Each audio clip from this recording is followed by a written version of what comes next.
অন্যতম একজন প্রধান ব্যক্তিত্ব বলব আমি সাহিত্য অঙ্গনের। কবি, উপন্যাসিক, ভাষাবিজ্ঞানী, সমালোচক এবং বাংলাদেশের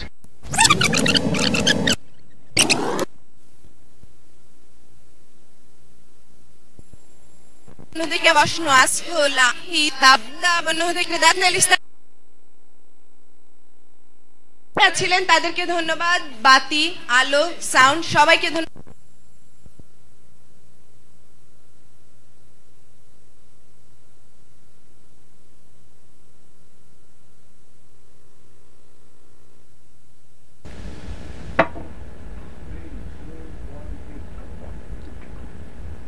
সুধীমণ্ডলী, আমন্ত্রণ জানাচ্ছি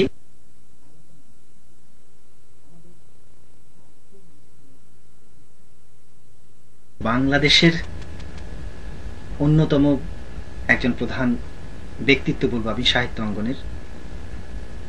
কবি, উপন্যাসিক, ভাষাবিজ্ঞানী, সমালোচক এবং বাংলাদেশের প্রধান প্রথা বিরোধী লেখক ডক্টর হুমায়ুন আজাদ। আজকে আলোচনায় অংশ নিচ্ছে আমি আবির আলমগীর এবং আমার সাথে সহযোগিতা করছে মিজানুর রহমান। স্যার, আপনি নিউ ইয়র্কে আসছেন, কেমন লাগছে আপনার কাছে নিউ ইয়র্ক? রূপসী নিউ ইয়র্ক আপনাকে কিভাবে প্রভাব ফেলছে, কিরকম আসলে এই ব্যাপারটা জানতে চাই। আসলে আমি গত যে 8-9 দিন ধরে আছি, আমি প্রায় বিকলনগ্রস্ত অবস্থায় রয়েছি। আমার শরীর প্রায় বিকলনগ্রস্ত, মগজ ঠিক মতো কাজ করছে না। তবু নিউ ইয়র্ক সম্পর্কে তো আমার পূর্ব ধারণা ছিল, এমন নয় যে নিউ ইয়র্ক সম্পর্কে আমি কিছু জানি না। আমি নিউ ইয়র্কে আসিনি, কিন্তু নিউ ইয়র্ক সম্পর্কে আমার মোটামুটি আগে ধারণা ছিল। আমি জানি যে নিউ ইয়র্ক কিরকম নগর, এবং নিউ ইয়র্কে ইতিমধ্যে যে একটা বড় ঘটনা ঘটে গেছে, সেই সেপ্টেম্বরের 11 তারিখের ঘটনা, এটা তো আমার মনের মধ্যে রয়েছে। আমি যে আসতে সম্মত হয়েছে সেটা ও একটি কিন্তু গুরুত্বপূর্ণ ঘটনা। এবং নিউ ইয়র্ক নগরীর উপর আমার বিমান 1 ঘন্টা ধরে নামতে পারেনি, বারবার ঘুরেছে এবং আমি তাকিয়ে দেখেছি সমুদ্রের উপর আমাদের বিমান ঘুরছে। এবং এটা আমার মনের মধ্যে নিশ্চয়ই একটা প্রতিক্রিয়া সৃষ্টি করেছে। তো নিউ ইয়র্ক চিরকালই আমার কিন্তু প্রিয় শহরগুলোর মধ্যে একটি।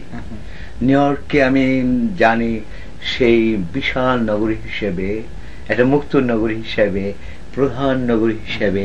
এখানে শিল্প, সাহিত্য এগুলোর কথা আমার খুব অজানা নয়, এবং আসবো এমন কথা আমি ভাবিনি। কারণ প্রায় 27 বছর আমি বাংলাদেশের বাইরে যাইনি। ভারতে গেছি একবার, 2বার গেছি। যাইনি সেটা অবশ্যই একটা খুব গোপন ব্যক্তিগত কথা। সেটা হচ্ছে আমি যখন যুক্তরাজ্য থেকে পিএইচডি ডিগ্রি করে দেশে ফিরছিলাম। কত সালের ঘটনা সেটা? 1976 সালে। সেটা কিন্তু বাধ্য হয়েছিলাম আমি বাংলাদেশ বিমানে ফিরতে, যদিও আমি ব্রিটিশ এয়ারওয়েজে ফেরার অধিকারী ছিলাম। আমি তো কমনওয়েলথ বৃত্তি পেয়ে এসেছিলাম উদ্দেশ্যে এবং ফিরেছিলাম। এবং 10 ঘন্টা ধরে হিথ্রো বিমানবন্দরে বিমানের ভিতর বসে, তারপরে যখন আমাদের জানানো হলো যে বিমানের যন্ত্র গোলমাল ঘটেছে, সেই বিভীষিকার মধ্যে যখন বিমান উড়লো, তারপর আমি ঠিক করেছিলাম আর কখনো বিমানে উঠবো না। তারপরে এবার উঠতে হলো? তারপরে না, আমি দেশে অবশ্যই বিমানে উঠেছি, ভারতেও গেছি, এবং এত দূরপাল্লার বিমানে উঠবো এটা কিন্তু আমি ইচ্ছে করলে তো এর আগেও বারবার শুধু এই ধরনের অনুষ্ঠানে নয়, আমি বৃত্তি নিয়ে বা কোনো বিশ্ববিদ্যালয় অধ্যাপনা নিয়ে আসতে পারতাম। আমি আর ভালো লাগেনি। এছাড়াও আমি মনে করেছি যে আর বিদেশে যে কি হবে, বরং আমি লিখি। এবং নিউ ইয়র্ক এত বিশাল নগরী, এই কয়েকদিনের মধ্যে তো আমার জানা সম্ভব নয়। এবং আমি বাংলাদেশে যারা আছেন তাদের অনেকের সঙ্গে মোটামুটি আলোচনা করে বুঝেছি যে তারা এতদিন ধরে নিউ ইয়র্কে থেকেও নিউ ইয়র্ক সম্পর্কে খুব কম জানেন।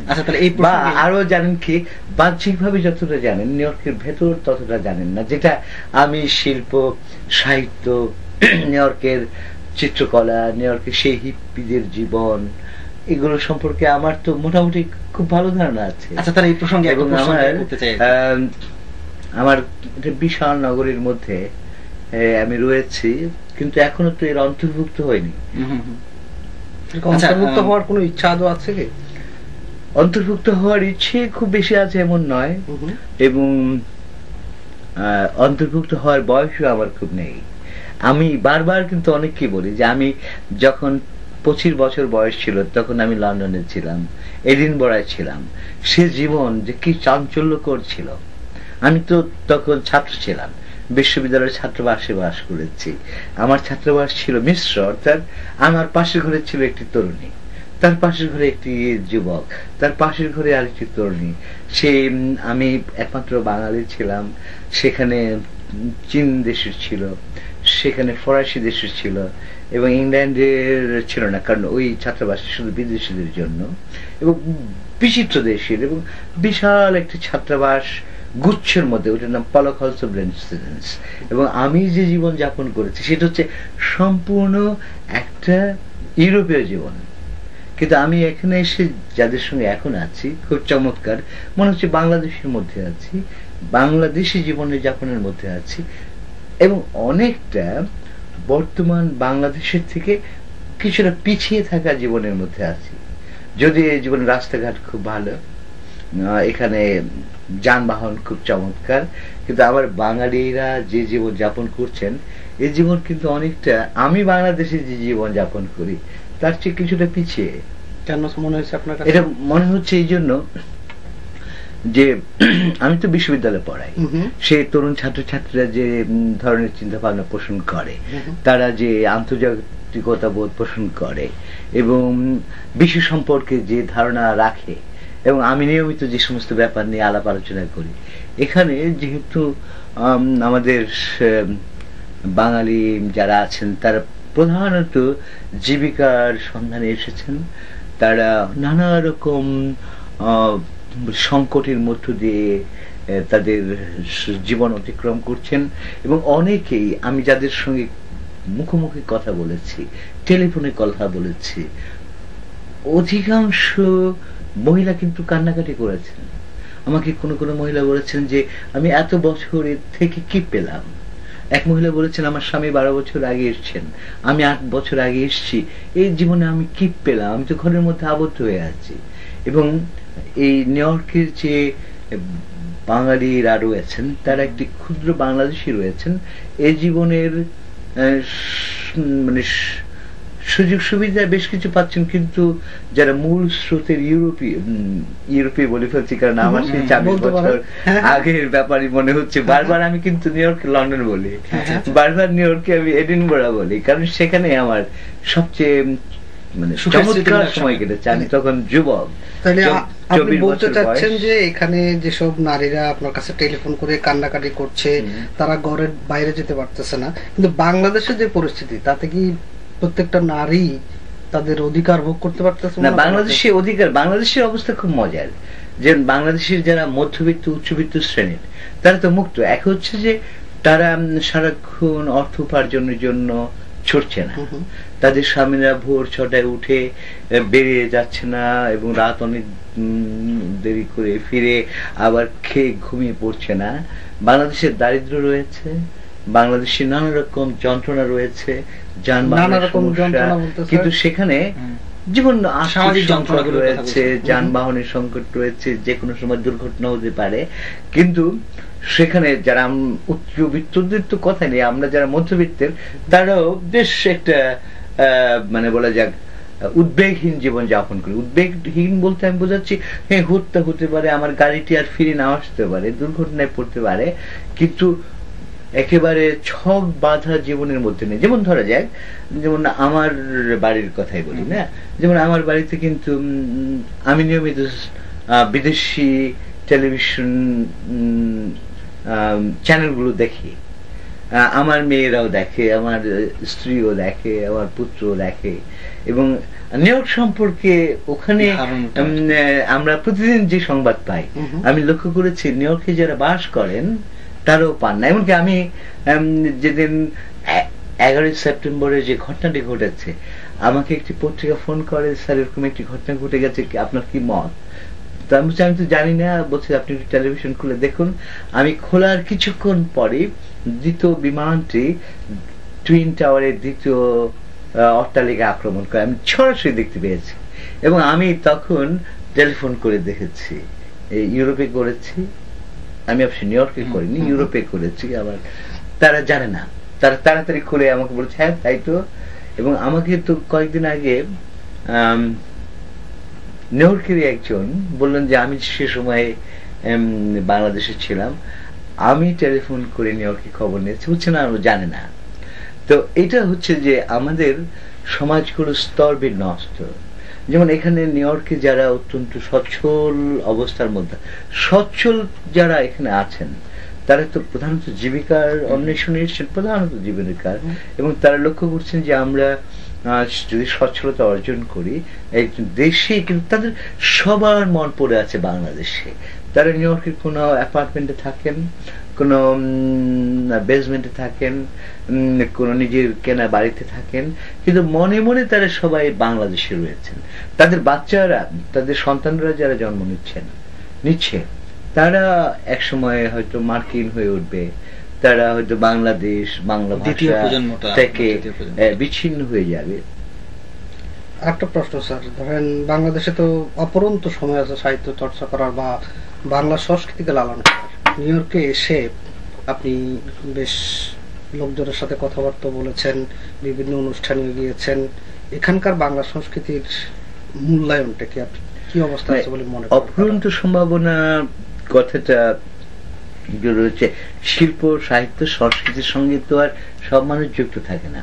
কিন্তু নিউ ইয়র্কে এখন যে অবস্থাটা আমি লক্ষ্য করছি তা হচ্ছে যে বাঙালিরা খুবই গৃহকাতরতা বোধ করছেন, যে তারা কম বেশি যেভাবেই হোক, যিনি গাড়ি চালাচ্ছেন, যিনি কোনো রেস্তোরাঁয় কাজ করছেন, বা যিনি কোনো যেগুলোকে আপনারা অড জব বলেন, সেগুলো আর্থিকভাবে মোটামুটি পরিশ্রম করছেন, কিন্তু ভালোই আছেন। আরেক দল অবশ্যই আছেন যারা অধ্যাপনা করছেন, ভালো চাকরি করছেন, তারা অবশ্যই বলা যায় বৃহৎ বাঙালি গোষ্ঠী থেকে খুবই বিচ্ছিন্ন। তারা কিন্তু খুব বিচ্ছিন্ন, তারা এই নিউ ইয়র্কের বাঙালিদের থেকে এটা বিচ্ছিন্ন এবং এরা অন্তর্ভুক্ত নয়। এখন সাহিত্য শিল্প যে দিন রাত করতে হবে এমন নয়, কিন্তু এখন আমার তো মনে হয় যে বাঙালি যারা এখানে আছেন তাদের প্রথম প্রজন্ম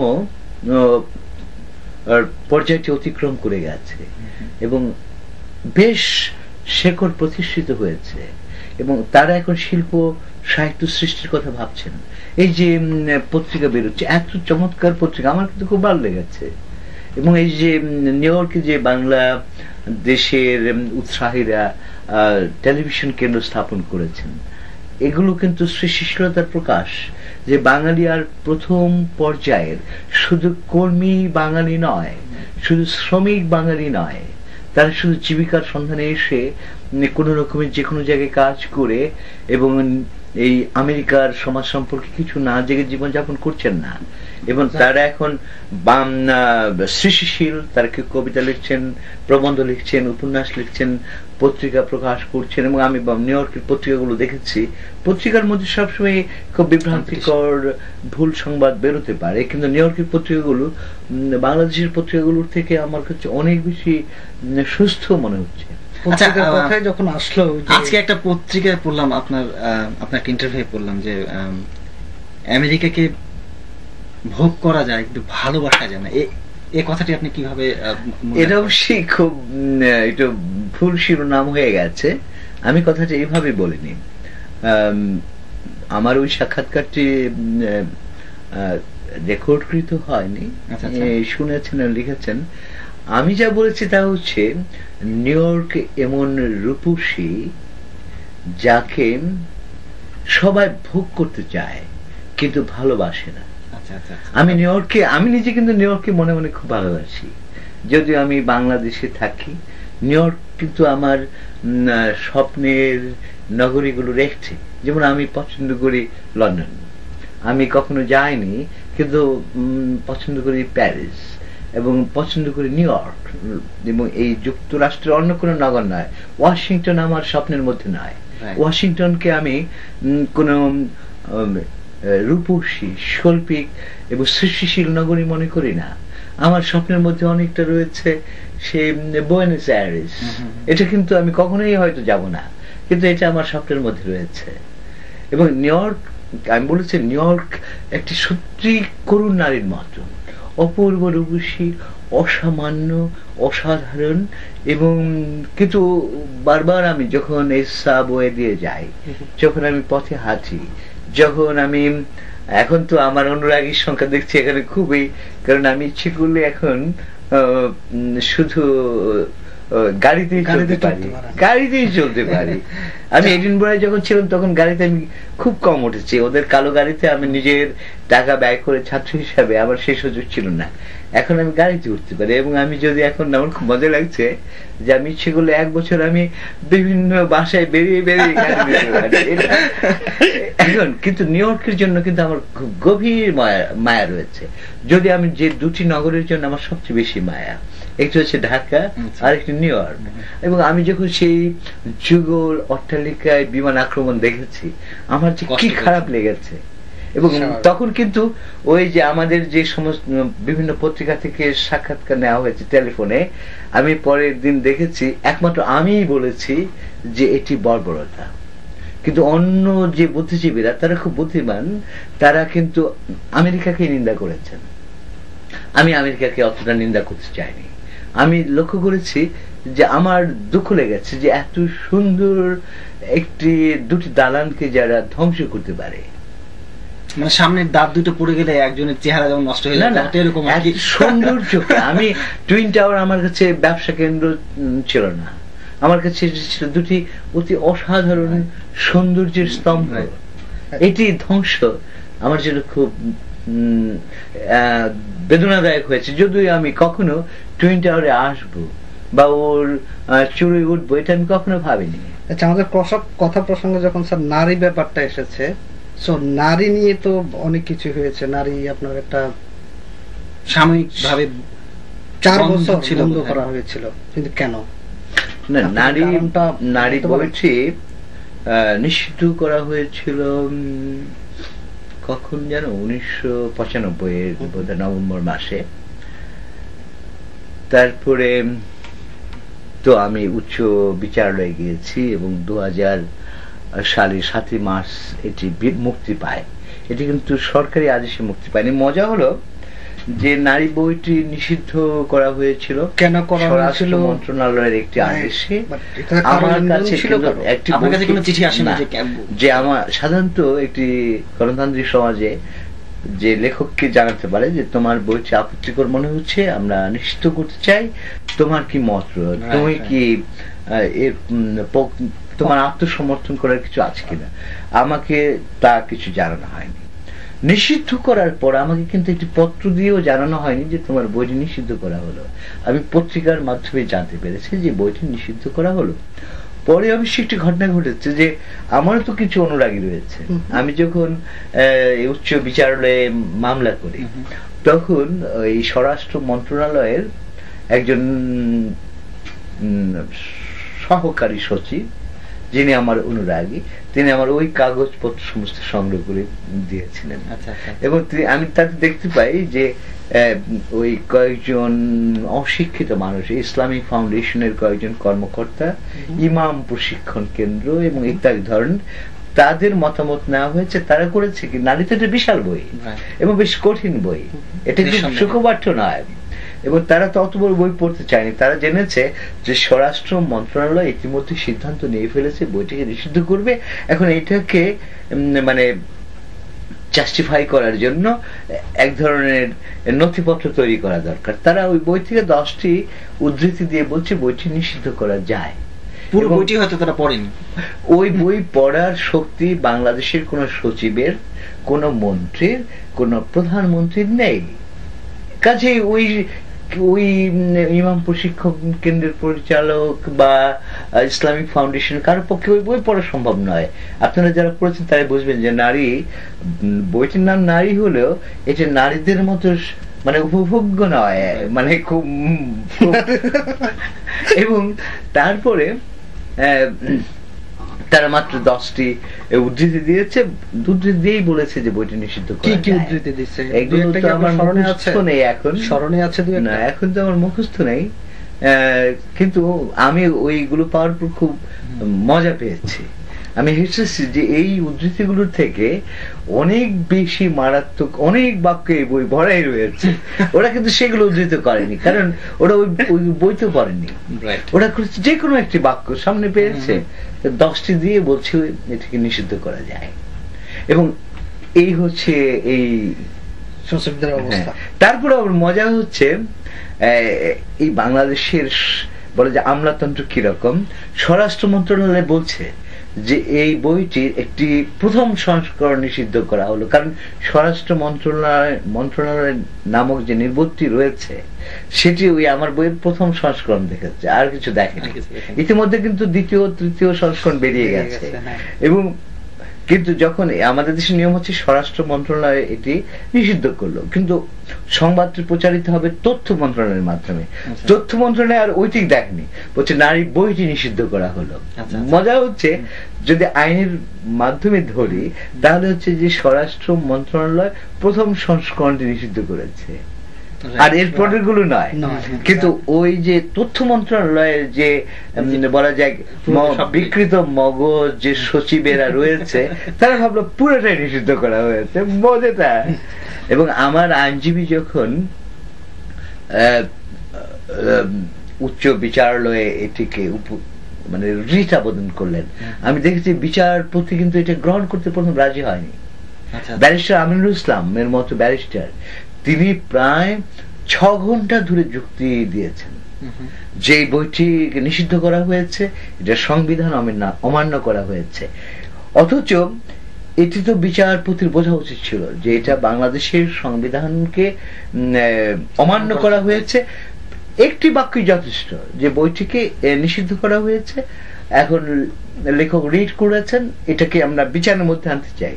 কিন্তু সেই ব্যারিস্টারকে প্রায় 6 ঘন্টা ধরে এই যুক্তি তর্ক দিয়ে তারপর তিনি রাজি হয়েছেন। তারপর কিন্তু 4.5 বছর এটি সম্পর্কে আর কোনোদিন এটির প্রসঙ্গ উত্থাপিত হয়নি। এবং বারবার আমার ব্যারিস্টার গেছেন, আমিও গেছি, কিন্তু ওর প্রসঙ্গ কখনো আসেনি। একসময় আমি ছেড়ে দিয়েছি যে এটি কখনো মুক্ত হবে না। তারপর হঠাৎ একদিন আমাদের ব্যারিস্টার ব্যাপারটি তুলেছেন এবং বিচারপতি রাজি হয়েছেন, এবং তারপর 2-3 দিনের মধ্যে রায় হয়ে গেছে। এবং রায়টি খুব মজার। আমি সামনে বসেছিলাম, যখন রায় দিয়েছে আমি বুঝতে পারিনি, কিন্তু আমার পাশে একজন আমার অনুরাগী আইনজীবী বসেছিল, সে বলছে স্যার আমার আপনার পক্ষে রায় হয়ে গেছে। তারপর তাই নাকি? কিন্তু আমি তাতে খুব উৎফুল্ল হয়নি, কারণ বিচারপতি যেভাবে রায় দিয়েছেন সেটা আমার কাছে খুব বেশি মানে উৎসাহ ব্যঞ্জক বলে মনে হয়নি। এটা কি আপনি রাজনীতিক বাজদের কারসাজি অথবা ফতোয়াবাজদের কারসাজি আপনি কি মনে করেন এই বইটা নিষিদ্ধ করার পিছনে? এটি তো বলেছে আমাদের সরকারের প্রতিক্রিয়াশীলতার প্রকাশ। তবে এই একটি বই যখন নিষিদ্ধ করা হয় তখন যে সম্পূর্ণ সরকার জড়িত থাকে এমন নয়। এটা হচ্ছে স্বরাষ্ট্র মন্ত্রণালয়ের মন্ত্রীকে হয়তো কেউ বুঝিয়েছে, এবং নিশ্চয়ই ডানপন্থীরা বুঝিয়েছে, নিশ্চয়ই প্রতিক্রিয়াশীল যারা তারা বুঝিয়েছে যে বইটা নিষিদ্ধ করুন। কারণ স্বরাষ্ট্রমন্ত্রী তখন যিনি ছিলেন তিনি বোধহয় মাধ্যমিক পাশ হন, প্রবেশিকা পাশ হন, তার পক্ষে আমার বই পড়া সম্ভব নয়। এবং যে বলেছে তার পক্ষেও এবং এটা অবশ্যই খুব মজার ঘটনা। আমি যখন ওই মামলাটি করি তখন একটি হাইকোর্টে একটি বেটে, এতটুকু বেটে একটা লোক আমার সঙ্গে দেখা করে, বলে জানেন আমি আবেদন করেছিলাম আপনার বইটিকে নিষিদ্ধ করার জন্য, এবং আমি তার দিকে অনেকক্ষণ তাকিয়েছিলাম, কিছু বলিনি, কিছুই বলিনি, কিছুই বলিনি। এবং আমার প্রকাশক তিনি আমার সঙ্গে ছিলেন, তার ইচ্ছে তিনি এত খেপেছিলেন যে ওই লোকটিকে মার দেবে, কিন্তু আমি কিছুই বলিনি। আপনি তো একসময় কলাম লিখতেন পত্রিকায়, এখন ইদানিং আপনার লেখা দেখা যায় না, কারণটা কি? তার কারণ হচ্ছে আমি বিশেষ করে ওই স্বৈরাচার পর্বে প্রচুর কলাম লিখেছি। আমার 6টি বই রয়েছে কিন্তু এই প্রকাশিত কলামের। তা আমি দেখেছি বাংলাদেশের কলাম মানে হচ্ছে একই কথা বারবার ফিরে ফিরে বলা, একই ঘটনা বারবার আসে, একটি স্বৈরাচারীর পর আর একটি তথাকথিত গণতান্ত্রিক সরকার আসে, তারপর আরেকটি তথাকথিত গণতান্ত্রিক সরকার আসে, তারপর আরেকটি তথাকথিত গণতান্ত্রিক সরকার আসে, কিন্তু একই ঘটনা ঘটতে থাকে। এবং এর ফলে কি হচ্ছে যে আমি একই কথা বলতে হয়। আমাদের যে কলাম লেখক যারা রয়েছেন তারা কিন্তু একই কথা বারবার ফিরে ফিরে বলছেন। এগুলোর মধ্যে বলছেন প্রত্যেকটা ঘটনাকেই নিয়ে বিনিয়ে একই এগুলো আমাদের দেশের এই কলাপ সাহিত্য যেগুলো তৈরি হয়েছে এগুলো অত্যন্ত নিম্নমানের লেখা, এবং এই কলাম লেখকেরা সবাই কোনো না কোনো দলের অনুসারী। এই কথাটাই আমি আসলে বলতে চাচ্ছি, কোনো না কোনো দলের অনুসারী। আর আমি লিখেছি প্রায় নিরপেক্ষ কলাম, এবং আমি কিন্তু একটি জিনিস, আমার কলাম যারা আপনি যদি পড়েছেন দেখবেন, আমি চেয়েছি যে আমি প্রথম থেকেই ঠিক করে নিয়েছি যে আমার বক্তব্য গ্রহণযোগ্য হতেও পারে, না হতে পারে, কিন্তু আমার লেখাটা যেন একটা সাহিত্য হয়। আমি এবং তারপরে যখন আমি 6টি বই বেরিয়ে গেল, আমি দেখলাম এই 6টি বইয়ের 6টি বাক্য কাজে লাগেনি। আমার কত ভালো ভালো প্রস্তাব ছিল, কত ভালো ভালো কথা ছিল, কোন সরকার শোনেনি। আমি এটা যখন বাদ দিই, আমার উপর কিন্তু অত্যন্ত চাপ ছিল বা না, আমার উপর চাপ ছিল যে বিভিন্ন পত্রিকা থেকে আমি তো প্রচুর কলাম লিখেছি, আপনার কলাম লিখতে হবে স্যার, একটু কলাম লিখে দিন। এখনো কিন্তু আমার উপর খুব চাপ আছে যে একটু কলাম লিখুন। আমি বলছি না, আমি লিখবো না। তখন আমাকে একটি তরুণ যে একটি পত্রিকার সম্পাদক ছিল, সে আমাকে বলে, স্যার আপনি একটা অন্তত কাজ করেন, মাঝে মাঝে তো আপনি নারীদের সম্পর্কে কথা বলেন, নারী বিষয়ে আপনি একটু বই লিখুন। তখন আমার মনে হয় বেশ, তো কারণ আমি ছাত্র জীবন থেকে অর্থাৎ অনার্স যখন পড়ি তখন থেকেই নারীবাদীদের সব বই প্রায় আমি কিনে রেখেছি। আমি যখন এডিনবরায় ছিলাম তখনও নারীবাদীদের প্রায় সব বই আমি কিনে রেখেছি, কিন্তু কোনোটি আমি ভালো করে পড়িনি। এই 10 পাতা পড়েছি, 100 পাতা পড়েছি। তখন আমি কিছু বই আবার পড়া শুরু করলাম, এবং বিপুল সংখ্যক বই পড়েছি আমার সংগ্রহে, তার বিশ্ববিদ্যালয়ের গ্রন্থাগারে এবং অন্যান্য জায়গায় থেকে। তখন আমি এই বইটি লিখলাম। আমার কি ওই কলাম লেখার থেকে নারী বইটি লেখা ভালো হয়নি? তারপরে আমি উপন্যাস লেখা শুরু করলাম। এই কলামের থেকে উপন্যাস লেখা কি ভালো হচ্ছে না? ফলে আমি দেখেছি এই যে কলাম, এগুলো হচ্ছে একই কথা ফেনিয়ে ফাঁপিয়ে বারবার বলা। আমাদের কোন কলামনিস্ট, আমি বলে দিই, এখানে যারা ইংরেজি বলে আমাদের দেশে বলে কলামিস্ট, শব্দটি হচ্ছে কলামনিস্ট। কলাম, কিন্তু যিনি কলাম লেখেন তাকে বলা হয় ইংরেজিতে কলামনিস্ট, কলামিস্ট নয়। এখন যাকে, তো আমি এই কলামগুলোতে দেখবেন প্রতিটি ব্যক্তি আমি আমি করে। আমি সকালে ঘুম থেকে উঠলাম, সেদিন রাতে ভালো ঘুম হয়নি, হঠাৎ একটি টেলিফোন এলো, এই সমস্ত ব্যাপার নিয়ে আত্মকথা হচ্ছে আমাদের কলামের একটি প্রধান বৈশিষ্ট্য। তারা কি এটাকে পেশা হিসেবে নিচ্ছেন? এখন এটাকে কি পেশা হিসেবে নিয়েছেন তারা? মানে তথাকথিত বুদ্ধিজীবী, তাদের কথা আপনি বলছেন আর কি পেশান বলতে হবে যে তারা বিভিন্ন রাজনৈতিক দলের পেছনে সারির কর্মী। তারা ওই কলামগুলোকে তাদের এক ধরনের কর্মকাণ্ডে পরিণত করছেন, এবং এই কলামগুলো এত মননশীলতাহীন। এই কলামগুলোর মধ্যে কোনো মননশীলতা নেই। এই কলামগুলোর মধ্যে হচ্ছে এই দলের প্রচার করা, দলের গুণগান গাওয়া এবং বিরোধী দলের, অন্য দলের নিন্দা করা। আপনি স্যার আর একটা কথা বলছেন, সেটা হলো তথাকথিত গণতন্ত্র। এই কথাটা বলেছি নাকি? হ্যাঁ, তথাকথিত গণতন্ত্র আপনি বলেছেন। কেন বলেছেন? তাই আপনার কাছে কেন মনে হয়েছে গণতন্ত্র? আমাদের দেশে তো গণতন্ত্র নেই। গণতন্ত্রের মধ্যে বাক স্বাধীনতা থাকতে হবে, মানুষের অধিকার থাকতে হবে, তার সমস্ত অধিকার মেনে নিতে হবে। কিন্তু আমাদের দেশে কিন্তু আসলে কোনো গণতন্ত্র নেই। সেটা হচ্ছে, যেমন ধরুন এই নিউ ইয়র্কের কথাই বলি, একটি সাধারণ মানুষের উপর একটি পুলিশ কোনো অত্যাচার করতে পারে না। কিন্তু আমাদের দেশে একটি পুলিশ যদি একটি সাধারণ মানুষকে ধরে নিয়ে গর্তের মধ্যে ঢুকিয়ে রাখে, সাধারণ মানুষটি করার কিছু নেই। এখানে বলা যায় এই নগরীর একজন মেয়র রয়েছে। এই মেয়র কিছুতেই একজন সাধারণ মানুষকে কোন রকম নির্দেশ দিতে পারে না, এবং মেয়রকে দেখে যদি কোনো লোক পাত্তা না দেয় তাতে কিছু আসে যায় না। কিন্তু আমাদের দেশের একজন এমপি আমার দেশে একজন মন্ত্রী বা আমার দেশের যদি আমলার কথা বলি, এই যে স্তরক্রম, তারা একটু প্রভুর মতো কাজ করে, সাধারণ মানুষ হচ্ছে তাদের দাস। সেখানে এই দেশে বলা যায় যে বুশ রাষ্ট্রপতি, কিন্তু বুশের পক্ষে $1 অবৈধভাবে গ্রহণ করা সম্ভব নয়। বুশের আত্মীয়দের পক্ষে $1 অবৈধভাবে গ্রহণ করা সম্ভব নয়। আমাদের দেশে যারা ক্ষমতায় থাকেন তারা মন্ত্রীরা, সচিবেরা কোটি কোটি কোটি টাকা অবৈধভাবে উপার্জন করে থাকেন। আমরা জানি। সব দলের কথাই বলছেন? সব দল, কোন দল সৎ নয়, সব দল। বাংলাদেশের প্রধান যেটি সমস্যা সেটি হচ্ছে আর্থিক অনৈতিকতা।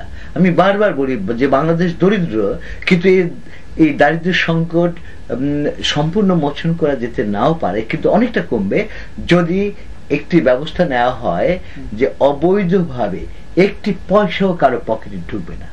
আমাদের মন্ত্রীরা অসৎ, সচিবেরা অসৎ, দারোগারা অসৎ, আমাদের কাস্টমস কর্মকর্তারা অসৎ, সৎ এবং আরো বিভিন্ন জায়গা রয়েছে যাদের কথা বললে হয়তো কন্টেন্টের অভিযোগ আসবে না, আপনি বলতে পারেন সেগুলো মিথ্যে কথা, তারও অসৎ। বাংলাদেশের সৎ মানুষ খুঁজে পাওয়া, আমি সৎ বলতে তাকেই বোঝাই প্রধানত এখন যে আর্থিকভাবে সৎ, যে এমন একটি দেশকে পৃথিবীতে কোথাও খুঁজে পাওয়া যাবে যেখানে 1000 কোটি টাকা ব্যাংক থেকে নিয়ে ফেরত দেওয়া হচ্ছে না এবং বলছে ঋণ খেলাপি, যেখানে বোন নির্বাচিত হওয়ার পর ভাইয়ের 15 কোটি টাকা সুদ মুক্ত হয়ে যায়। এটা কি আমেরিকায় সম্ভব? সম্ভব। আমেরিকায় তো আমি দেখছি প্রতিদিন মানুষ এই যে টিকিট খাবে, গাড়ি চালাচ্ছে চিন্তায় থাকছে যে টিকিট খাবে কিনা, এই যে বিল ঠিক সময় না দিলে টিকিট খাবে কিনা, সারাক্ষণ তারা তাদের যা কর্তব্য তা ঠিক মতো পালন করার চেষ্টা করছে এবং করছেন, নইলে তো বিপদগ্রস্ত। কিন্তু আমাদের দেশের যেমন বাংলাদেশের প্রধানমন্ত্রী বিশ্বে তার কোনো ক্ষমতা বিশেষ নেই, কিন্তু বাংলাদেশের প্রধানমন্ত্রীর নিজের দেশে এত শক্তিশালী যে আমেরিকার রাষ্ট্রপতির এত ক্ষমতা নেই। আমেরিকার রাষ্ট্রপতি যুদ্ধবাদী সারা পৃথিবীকে বোমা দিয়ে ধ্বংস করে দিতে পারে। আপনার কাছে কেন মনে হচ্ছে আমেরিকার রাষ্ট্রপতি বোমা মেরে সারা পৃথিবীকে ধ্বংস করে দিতে পারে, কিন্তু আমেরিকার রাষ্ট্রপতির এই বলা যাক $1 কোটি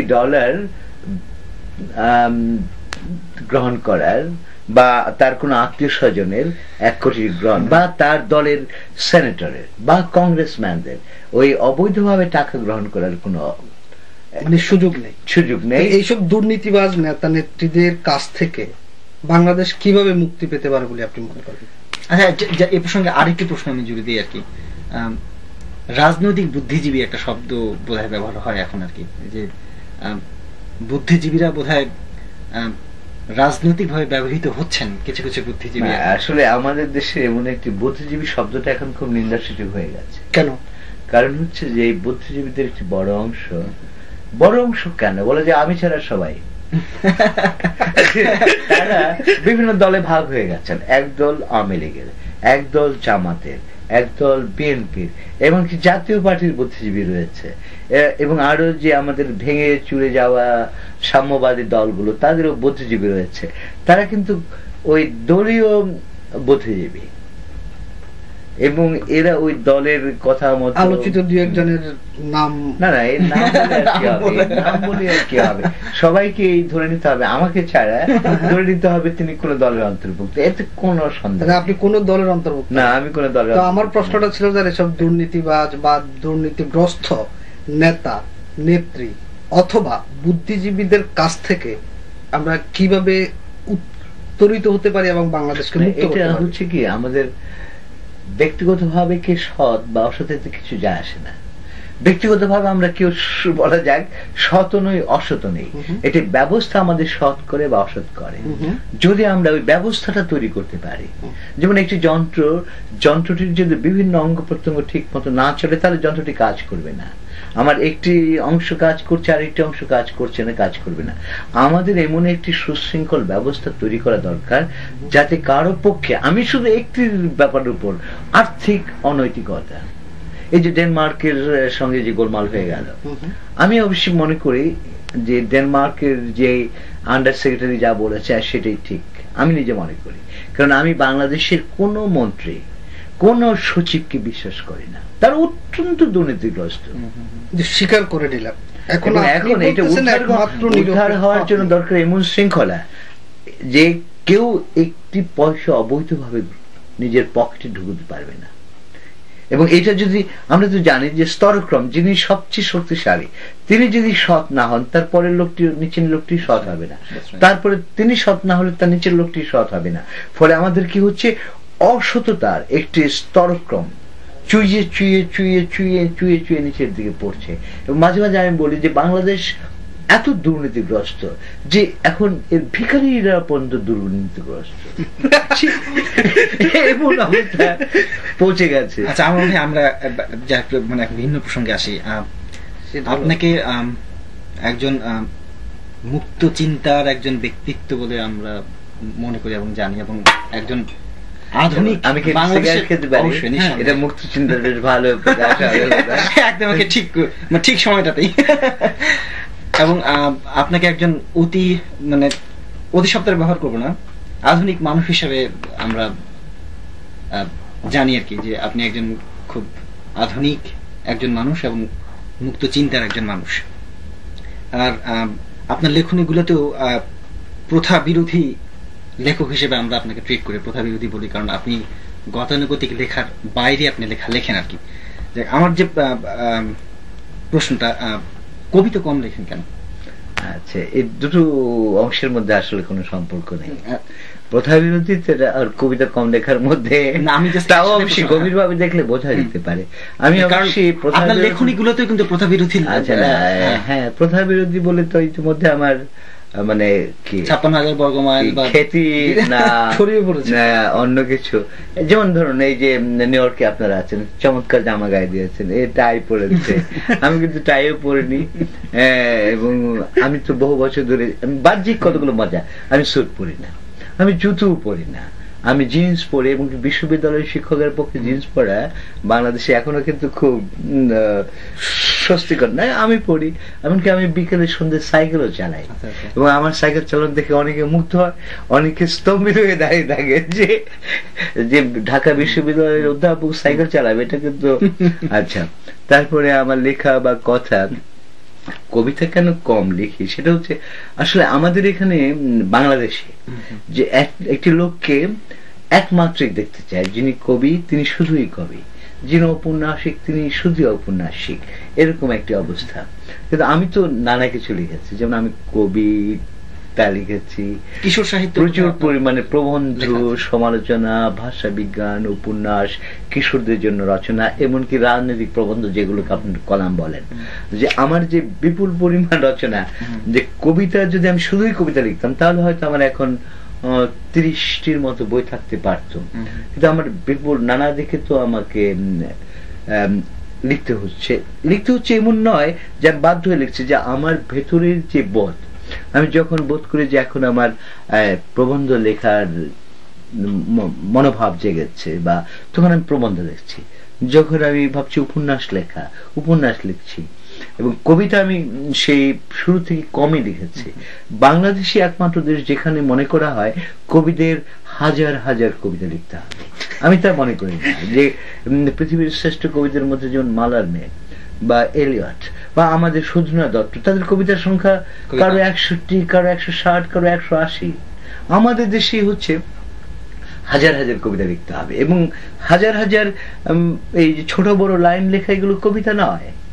আমি তখনই কবিতা লিখি যখন আমি গভীর ভাবে আবেগ বোধ করি, বা বোধ করি যে এই বোধটি কাব্যরূপ পেতে পারে।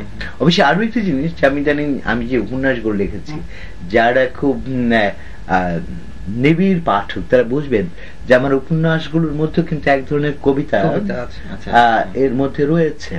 আরো একটি ব্যাপার রয়েছে, আমি বোধ করি যে গত 15 বছর ধরে রাজনীতি যেমন দূষিত হয়ে গেছে, সমাজ যেমন দূষিত হয়ে গেছে, আমাদের বাংলা ভাষা এবং বাঙালির আবেগ অনেকটা দূষিত হয়ে গেছে। কেন মনে হয়? এই দূষিত অবস্থা থেকে আমাদের পরিশ্রুতি বা শুদ্ধতা দরকার। বাংলা ভাষাকে পরিশ্রুত করা দরকার।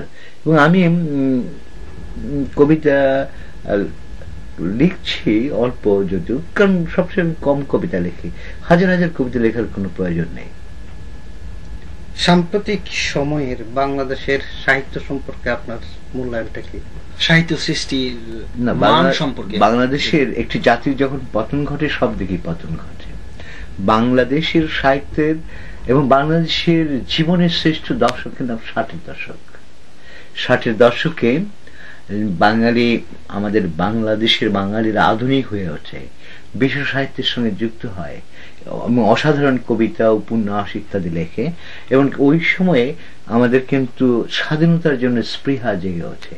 ওই যে বলে যে স্বৈরাচার, সামরিক স্বৈরাচার ছিল, কিন্তু ওই সামরিক স্বৈরাচারের বিরুদ্ধে মনোভাব জেগে ওঠে, তার জন্য বাংলাদেশ সৃষ্টি হয়েছে।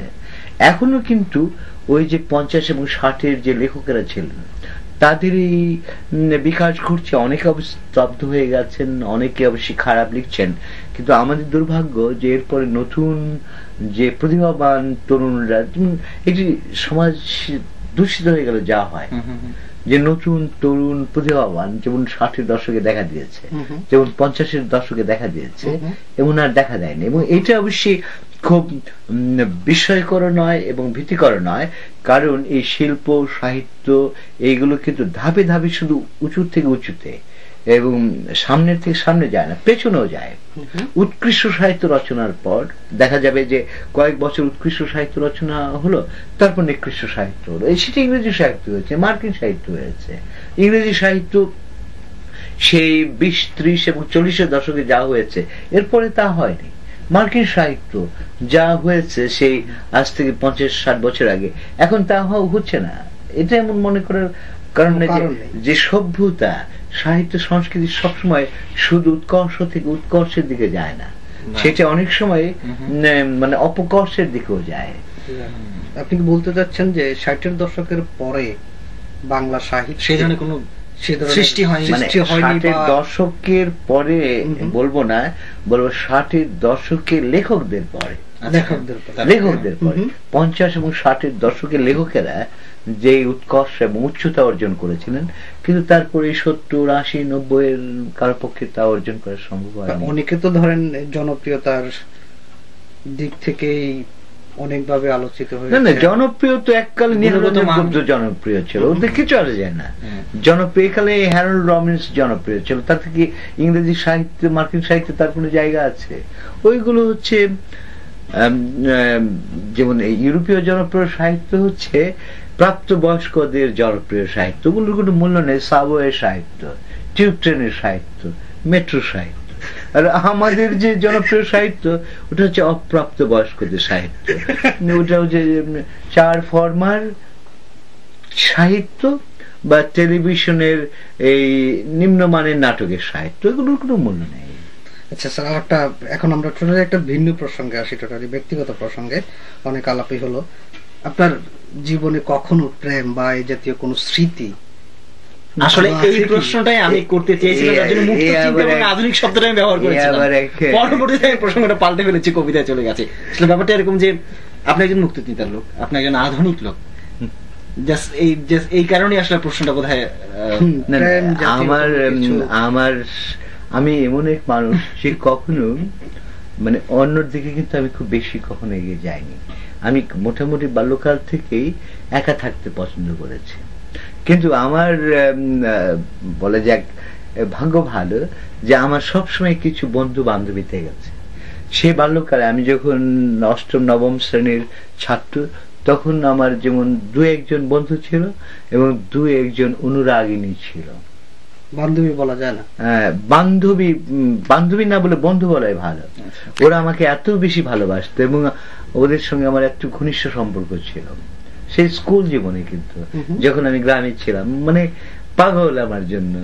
আচ্ছা, তারপরে আমি যখন বিশ্ববিদ্যালয়ে এসেছি, তখন আমার ঘনিষ্ঠ সম্পর্ক বন্ধুর মতো, অতটা তীব্র আবেগের সম্পর্ক হয়নি। আমার স্ত্রী তো আমার সহপাঠিনী, তার সঙ্গে আমার সম্পর্ক অতটা ঘনিষ্ঠ আবেগের ছিল না। কিন্তু আমার স্ত্রী, আমি যখন এডিনবরা ছিলাম তখনও মজার ব্যাপার হচ্ছে যে তখনও কিন্তু আমার দু একটি খুব অনুরাগী বন্ধু ছিল এবং বান্ধবী ছিল, অনুরাগী বান্ধবী ছিল। বিশ্ববিদ্যালয় জীবনে তারপর আমি বিবাহিত হয়েছি, অধ্যাপনা করেছি। এখনো পর্যন্ত যেমন আমার বন্ধুর সংখ্যা কিন্তু খুব কম। যেমন আমি খুব কম মিশি, তো আমার অনেক অনুরাগিনী রয়েছে, অনুরাগীও রয়েছে, আমি মিশি কম, আমি এইভাবেই মিশি। তাহলে প্রেম যে একটা শব্দ, এই ধরনের কোনো কিছু ঘটেনি? না, আমি বারবার তো আলোড়ন বোধ করেছি, সেই আলোড়ন তো মানুষের জীবনে বারবার বোধ করে, এতে কোনো সন্দেহ নেই। আমি কারোর নাম বলা বোধহয় আমার জন্য খুব আপত্তিকর হবে না, তাদের জন্য না, তাদের জন্য আপত্তিকর হতে পারে। যে এখন তো মানে আমার সঙ্গে যাদের ঘনিষ্ঠ সম্পর্ক হয়েছে বিদেশিনীদের ছাড়া, আমি জানি না এখন বিদেশিনীরা কোথায় আছে। যেমন আমার খুব মজা যে আমার কিন্তু একটি ঘনিষ্ঠ, আমার অতি তীব্র অনুরাগিনী ছিল একসময় সিঙ্গাপুরের প্রধানমন্ত্রীর ভাইয়ের মেয়ে। আচ্ছা আচ্ছা, নাম তো বলতে পারো না, এটা তো বিদেশি। ওকে নিয়ে আমি একটা কবিতা লিখেছি, ওর নাম হচ্ছে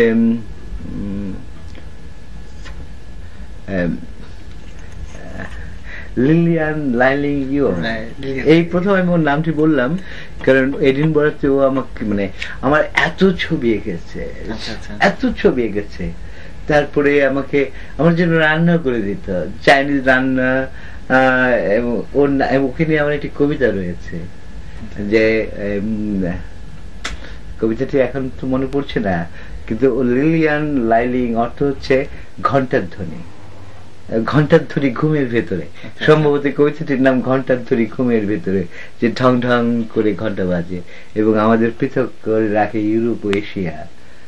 এবং সে তো আমার খুব ঘনিষ্ঠ বান্ধবী ছিল, অসাধারণ সুন্দর চাইনিজ তরুণী, চিকিৎসা বিদ্যায় পড়তো, যে কখনো কবিতার কথা শুনি। মজা হচ্ছে আমার সঙ্গে পরিচয় হওয়ার পর প্রথম কবিতার কথা জেনেছে, যদিও সে ইংল্যান্ডে বড় হয়েছে, বাড়ি হচ্ছে মালয়েশিয়ার পেনাং দ্বীপে। আমার কাছে সে প্রথম কবিতার কথা, যে আমাদের রান্নাঘরে, ছাত্রাবাসের রান্নাঘরে পরিচয়।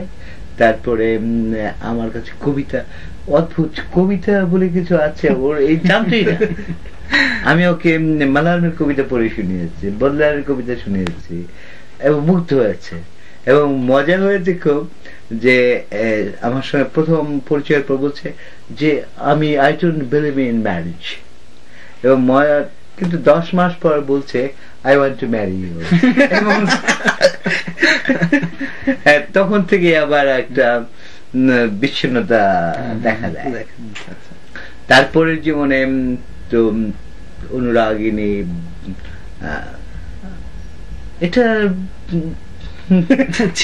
আমার সঙ্গ পছন্দ করে, আমিও পছন্দ করি।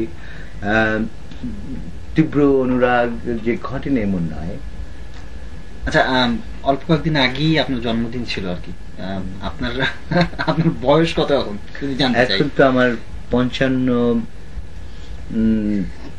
পূর্তি হলো, এখন আমি 56 বছরের দিকে বলছি। 56 বছরে 56 বছরের যুবক বলা যায় এখন আপনার? না না, আমি এইটা আরেক ভুল ধারণা। এই যে আমাদের দেশের লোকেরা, বিশেষ করে লেখকরা, তারা 80 বছরের যুবক বলতে খুব গর্ববোধ করে। আমি তা বলছি না। আমাকে দেখতে কেমন মনে হয় আমি জানি না, আমাকে অনেকেই বলে যে ও আপনার তো বয়স অত মনে হয় না, আবার কেউ কেউ বলে অনেক বয়স মনে হয়। আমি অবশ্যই মানুষ বিভিন্ন দৃষ্টিকোণ থেকে দেখে। আমি এইটা মনে করি যে প্রত্যেক বয়সে নিজস্ব সৌন্দর্য রয়েছে, প্রত্যেক বয়সে নিজস্ব বৈশিষ্ট্য রয়েছে। আমি 80 বছর বয়সে 18 বছরের যুবক হতে চাই না, আমি 60 বছর বয়সে 19 বছরের যুবক হতে চাই না। কারণ 25 বছরের যুবকের কি আছে? তার রয়েছে উদ্দাম যৌবন, এবং যৌবনে একমাত্র মানুষের সম্পদ নয়। সে তো ওই প্রাজ্ঞতা অর্জন করেনি, অভিজ্ঞতা অর্জন করেনি, সে সেই উপলব্ধি অর্জন করেনি। আমি 65 বছরের মানুষের কাছে 65 বছরের সৌন্দর্য এবং প্রাজ্ঞতা কেন আশা করি, এবং যারা সবসময় যুবক থাকতে চায়, আমি বলছি যে ওদের ভেতরে আসলে এটা সম্ভব পিপাসা এখনো রয়েছে, যে ওরা 25 বছরের যুবকের কাছে আমরা প্রধানত সম্ভোগ এবং যৌনতা আশা করতে পারি, মানে যৌবন হচ্ছে যৌনতার কাল। আমি তা মনে করি না। আমি মনে করি 65 বছরের যে সৌন্দর্য তার একটি সৌন্দর্য, 80 বছরের সৌন্দর্য, আমি তার সৌন্দর্য হচ্ছে প্রাজ্ঞতার সৌন্দর্য, তার হচ্ছে জ্ঞানের সৌন্দর্য। আমি এই বয়স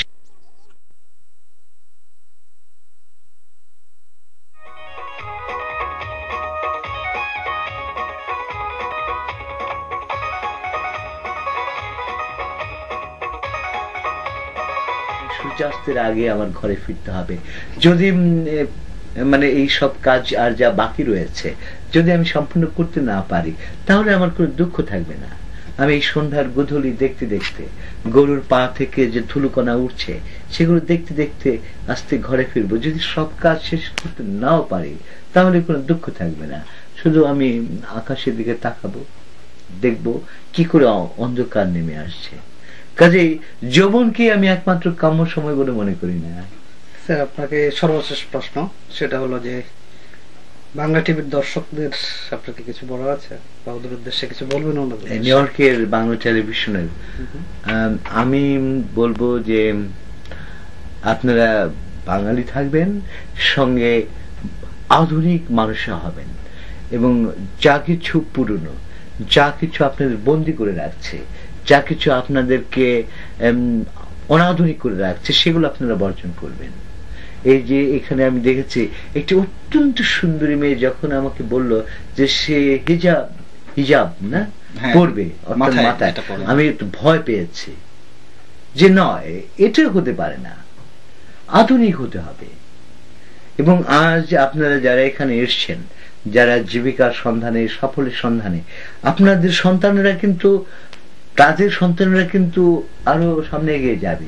হয়তো বাংলাদেশের সঙ্গে কোনো সম্পর্কই থাকবে না, এমনও ঘটতে পারে যে এখনকার বাঙালি যারা, তাদের পুত্র এবং তাদের পৌত্ররা কিন্তু আমেরিকান বাঙালি হয়ে উঠবে। আমি চাইবো যে বাংলাদেশের সঙ্গে এবং বাঙালি সংস্কৃতির সঙ্গে তাদের সম্পর্ক থাকবে, কিন্তু তারা আধুনিক মানুষ হবেন। আজকে সময় দেওয়ার জন্য অনেক অনেক অনেক ধন্যবাদ। আমিও ধন্যবাদ জানাচ্ছি, যদি এটা বোধহয় খুব প্রথা বিরতি হলো না। সুধীমণ্ডলী, গুণগত মানের দিক থেকে যার সাহিত্য বাংলাদেশে জনপ্রিয় বলে আমরা মনে করি, আমরা বিশ্বাস করি, আমরা স্বীকার করি, ডক্টর হুমায়ুন আজাদ আজকে আমাদের অনুষ্ঠানের অতিথি ছিলেন। দীর্ঘ আলোচনায় আমরা জেনেছি তার কাছ থেকে অনেক অনেক অনেক কথা।